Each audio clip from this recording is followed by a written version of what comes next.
In this slide, we will talk about VLAN configuration types.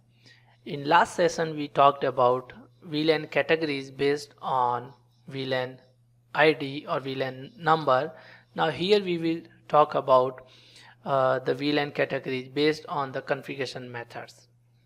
So first we can have is static VLAN or static configuration of VLAN. Second is dynamic configuration of VLAN.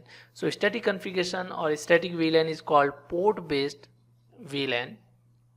So where the administrator is responsible for managing and associating ports to a VLAN. So VLAN is associated with port statically, as I told, managed by network administrator.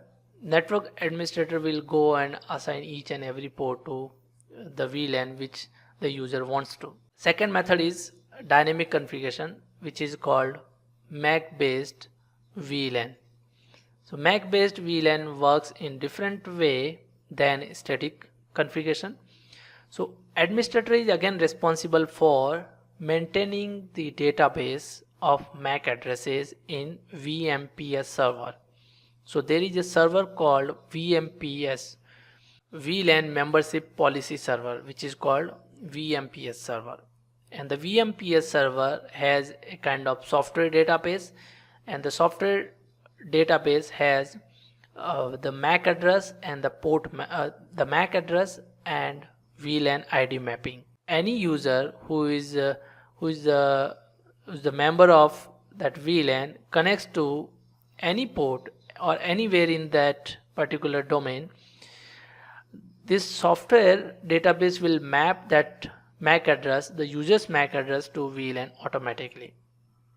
So administrator will make or prepare this database first time, then the switch will automatically detect the MAC address and will forward the query to this VMPS server, and the VMPS server will look at the database and will find out the MAC address belongs to which VLAN, and it will automatically assign that MAC address to that particular VLAN based on the software database.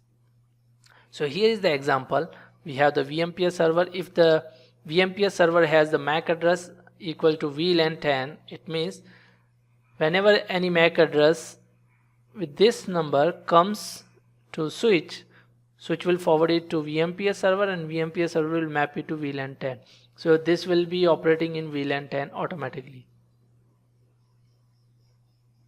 So this is how dynamically it will associate the MAC address to VLAN.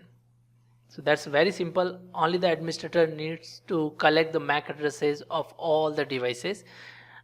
In this type of scenario, port is not the member of VLAN. The MAC address is the member of